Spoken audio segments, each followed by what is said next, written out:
have shown to the world that they are a united nation, and their cause is just and righteous, which cannot be denied.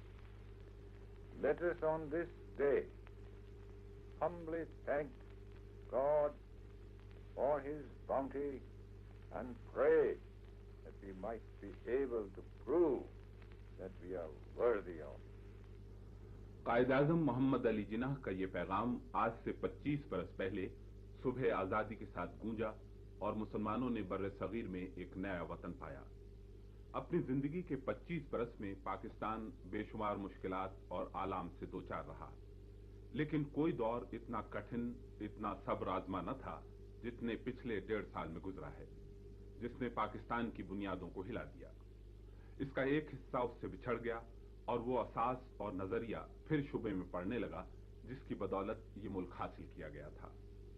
آج studio میں انہی حالات اور انہی واقعات کا جائزہ لینے اور محاسبہ کرنے کے لیے وہ اکابر موجود ہیں جنہوں نے پاکستان کی جدوجہد کو قائد اعظم کی رہبری میں آگے بڑھایا اور اپنے سامنے اسے بنتے دیکھا۔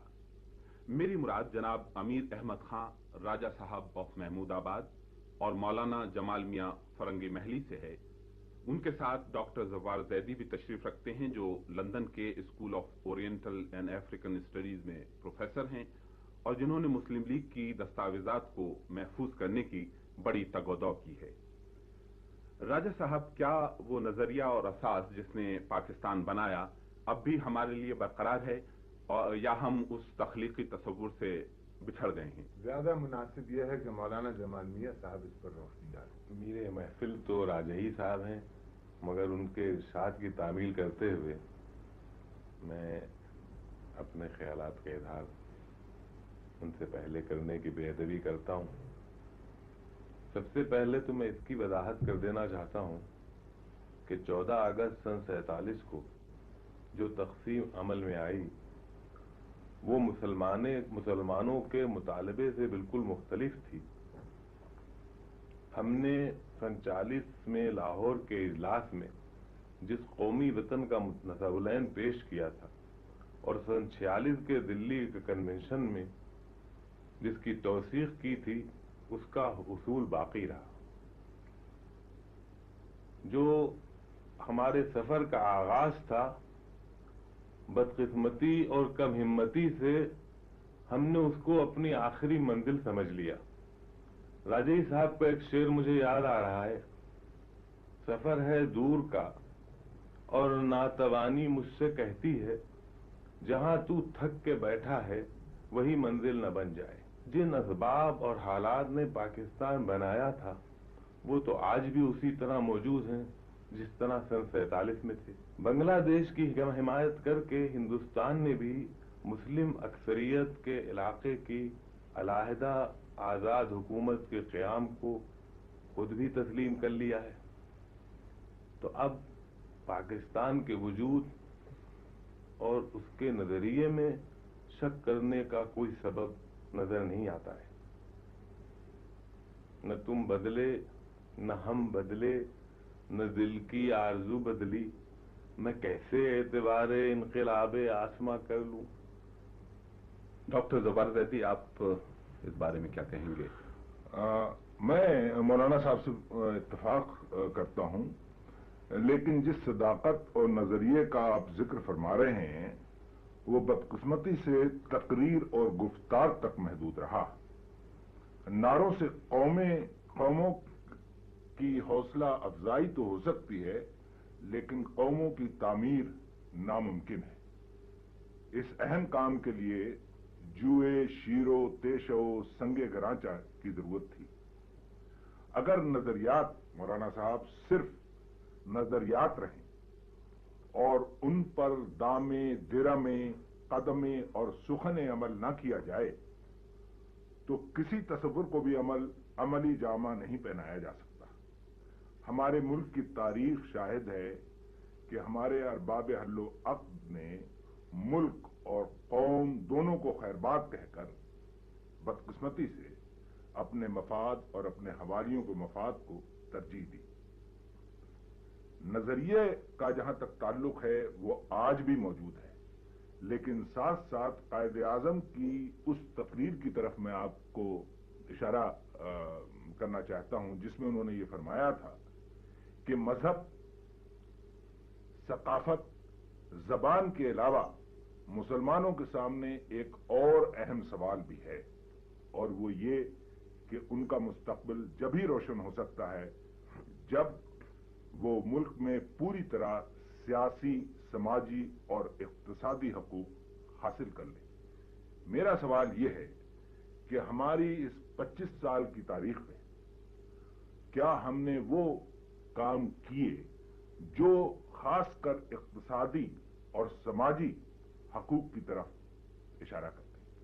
میں زیدی صاحب اس سلسلے میں راجہ صاحب سے رجوع کروں گا کہ مسلم لیگ کی قیادت جس میں آپ بھی شریک تھے، یعنی یہ کہ ہم 7 سال میں یہ مطالبہ پورا ہوا سن 40 کی قرارداد کے بعد، تو یعنی یہ آیا اتنی ہم میں اضمحال اور یہ تھکن کیسے پیدا ہو گئی کہ ہم نے اس کو فروغ نہیں دیا، جیسے کہ مولانا بھی فرما رہے تھے؟ میرے خیال میں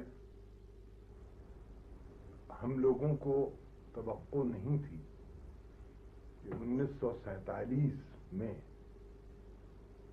اتنی بڑی ذمہ داری ہمارے سپرد کی جائے۔ کوشش ہر ایک کی یہ تھی کہ اس مقصد کو سامنے رکھیں اور جس وقت بھی اس کا موقع ہوگا کہ یہ ذمہ داری ہمارے ہاتھ میں آ سکے اس کے لیے ہم تیار ہوں۔ خود میرے خیال میں کانگریس کے قائدین اور ہماری جماعت کے قائدین کو 1946 کے آخر تک یہ پورا یقین نہیں تھا کہ اقتدار واقعاً منتقل ہوگا۔ بہت کچھ یقین ہو چکا تھا لیکن پورا یقین نہیں تھا۔ کچھ حالات ایسے تھے کہ جن کی وجہ سے حکومت بریٹانیہ نے یہ مناسب سمجھا کہ اس وقت کے قائدین جو موجود تھے اور جن سے وہ واقف تھے اور جن کو جانتے تھے، ان کے ہاتھ میں اقتدار منتقل کرنا بہتر ہوگا بنسبت اس کے کہ ایک ایسے افراد کے ہاتھ میں انہیں منتقل کرنا پڑے کہ جن کے وہ روشناس نہ تھے۔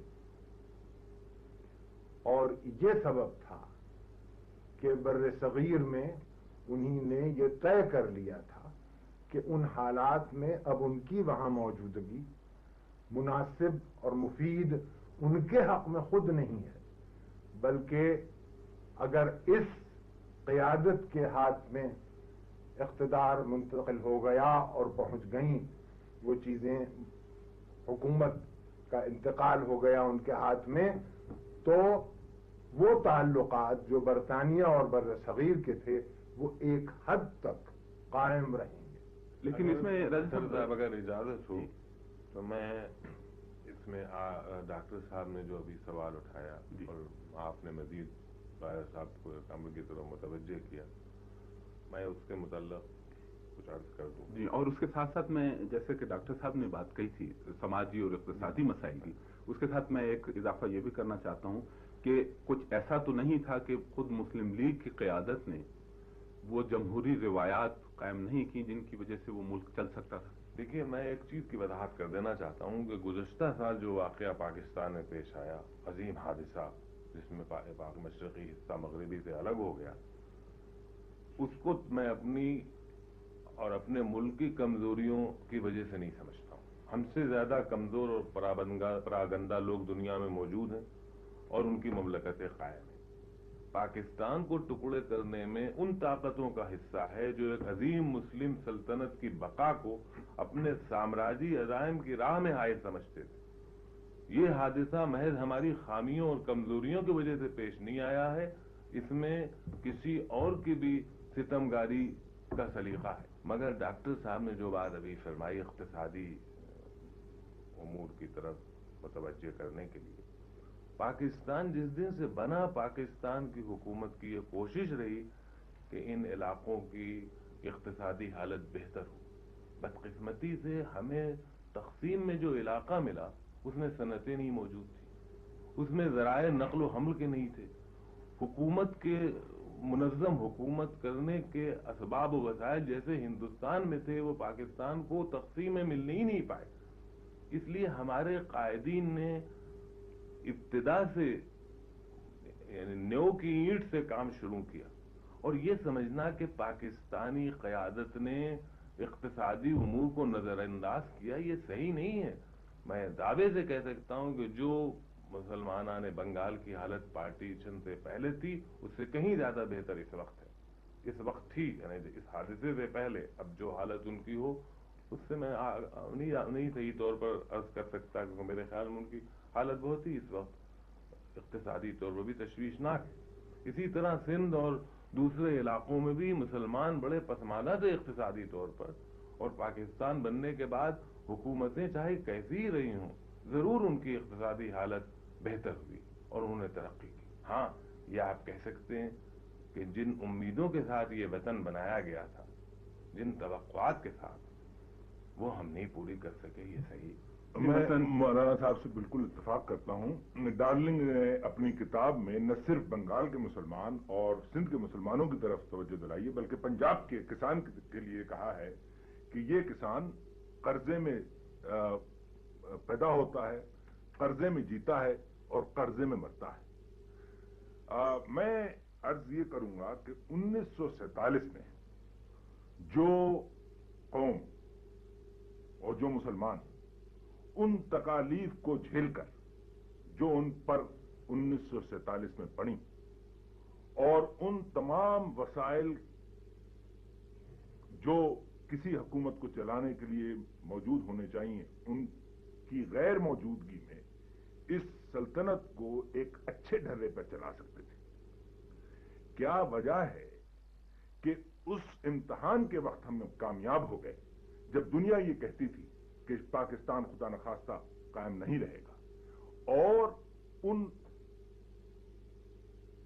سالوں کے بعد کچھ ایسا دور آیا کہ ہم زوال کی طرف رجوع ہوئے۔ کیا آپ کے خیال میں، جیسا کہ دولتانہ صاحب نے یہاں یوم آزادی کی تقریبات میں کہا کہ اس کی بنیادی وجہ ان کی نظر میں یہ ہے کہ جمہوریت کو وہاں پنپنے نہیں دیا گیا، اور میں چونکہ راجہ صاحب بھی موجود ہیں اور میاں جمال میاں صاحب بھی موجود ہیں، یہ پوچھوں گا کہ کیا یہ خرابی اس کمزوری جو تھی اس جماعت میں تھی اس حد تک کہ انہوں نے جمہوری روایات کو فروغ نہیں دیا؟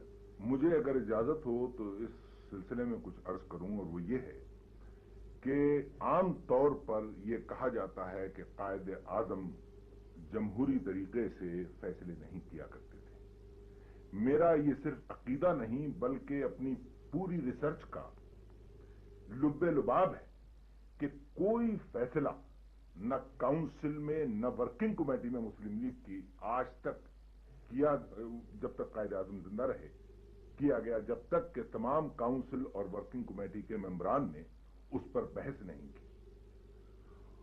وہ جمہوری نظام کے قائل تھے، انہوں نے جمہوری نظام کی بدولت پاکستان بنوایا۔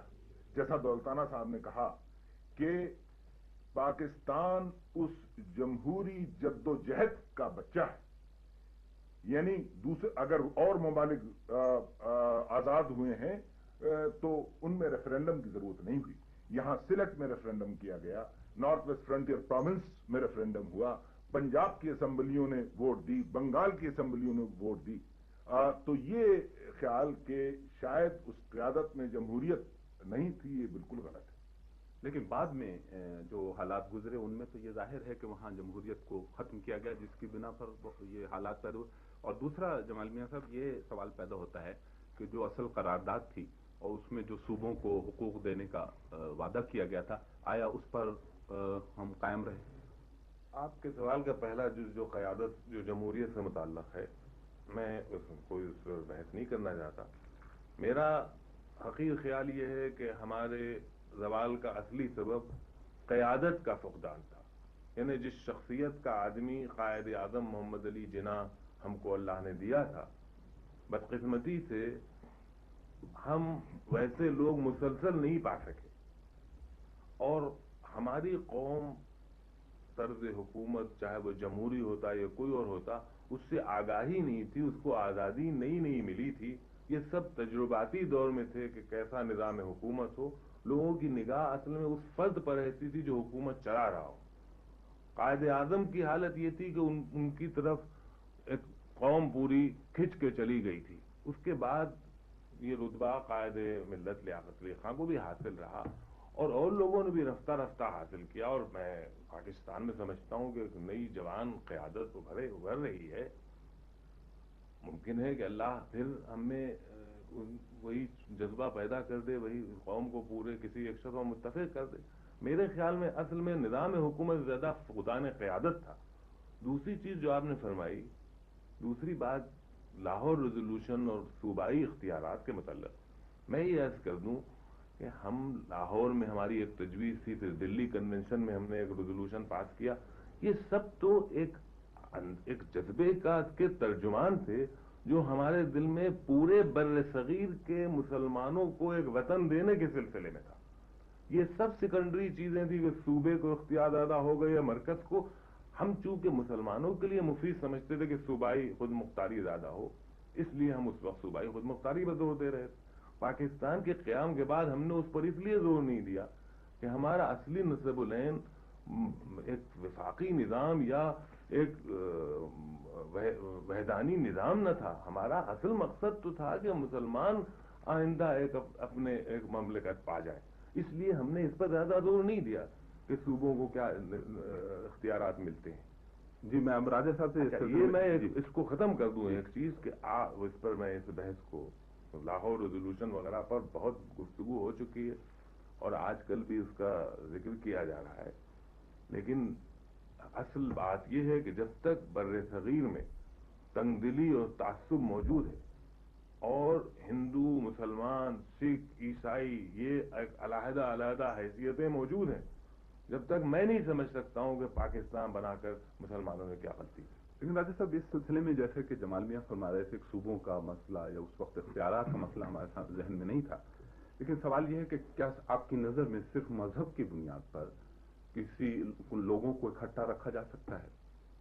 یعنی اب تو مشرقی پاکستان کے واقعے سے کچھ اور ہمیں نظر آتا ہے اور اس نظریے پر کچھ ضرب سی لگتی معلوم ہوتی ہے۔ میرا تو یہ عقیدہ ہے کہ اگر صحیح قسم کا مذہبی خیال ہو، جس کے معنی یہ نہیں ہے کہ تنگ نظری ہو، بلکہ واقعاً اگر وہ کشادہ دلی ہو مذہب کے ساتھ ساتھ، اور مذہب کے معنی سب سے بڑے تو یہی ہیں کہ انسان کا اخلاق اور اس کا کردار اچھا ہو، تو میں سمجھتا ہوں کہ وہ اگر مقصد کا بھی تعین ہو کہ اس کے سامنے ایک مقصد ہے، ایک ہدف ہے، تو وہ چیز باقی رہ سکتی ہے، ملک باقی رہ سکتے ہیں۔ لیکن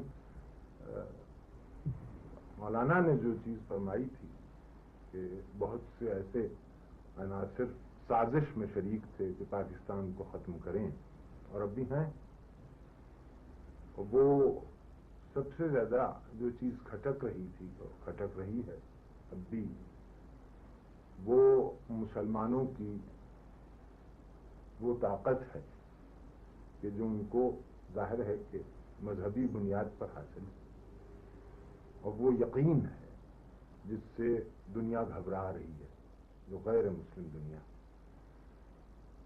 اور جہاں جہاں پر بھی آپ تاریخ میں دیکھیں گے، جب بھی اس کی کوشش ہوئی ہے کہ مسلمان متحد ہوں، تو کچھ قوتیں ایسی ابھری ہیں غیر مسلم یا خلاف اسلام، یہ جنون ہے اندرونی سازشوں سے اور باہر کے ذرائع اختیار کر کے، بیرونی ذرائع اختیار کر کے ان تمام منصوبوں کو ختم کرنے کی کوشش کی اور اس طرح اتحاد کو ختم کر دیا۔ لیکن یہ کہہ دینا کہ مذہب متحد نہیں کرتا یا کرتا ہے، یہ اس پر منحصر ہے کہ کتنا آدمی واقعاً مذہبی ہے۔ یہ نہیں ہے کہ مذہب میں کوئی قوت نہ ہو، ہر چیز میں قوت ہے. زبان کا اتحاد ہوتا ہے، نسل کا اتحاد ہوتا ہے، رنگ کا اتحاد ہوتا ہے، لیکن اخلاق کا اور اقدار کا اور قیم کا اور ہدف کا اتحاد بہت بڑی چیز ہوتی ہے. تو راجہ صاحب، اب مستقبل کی آپ کو کیا امید نظر آتی؟ مجھے تو یقین ہے کہ مستقبل جو رخشاں ہے. ہم نہ صحیح، ہمارے بعد آنے والے جو ہیں وہ اس بیڑے کو اٹھائیں گے، اور وہ سرفروشی جو ہم میں نہ صحیح ان میں ہوگی، اور ان کی قدرت مدد کرے. میں مایوس نہیں ہوں. البتہ انسانی فطرت کا تقاضا ہے کہ موجودہ جو حالات اس وقت ملک میں ہیں یا عام طور پر مسلمانوں کے ممالک میں ہیں، اس سے دم گھٹتا ہے. اور لیکن میں مایوس نہیں. میں اس وعدے پر بالکل پورے طور پر یقین رکھتا ہوں کہ وَسَيَعْلَمُ الَّذِينَ ظَلَمُوا أَيَّ مُنْقَلَبٍ يَنْقَلِبُونَ. آج کے دن راجہ صاحب، آپ پاکستانیوں سے کیا کہنا چاہیں گے آخر میں مختصراً؟ آج کہنے کی بات نہیں ہے، آج کرنے کی بات ہے. جزاک اللہ. اور انہی میں شامل ہو کے کچھ ان کے ساتھ ان کی مصیبتوں کو جھیلنا، یہی ان کے آئندہ مستقبل کی ضمانت کر سکتا ہے. یہ جذبہ اگر ہر شخص میں پیدا ہو تو صحیح ہے.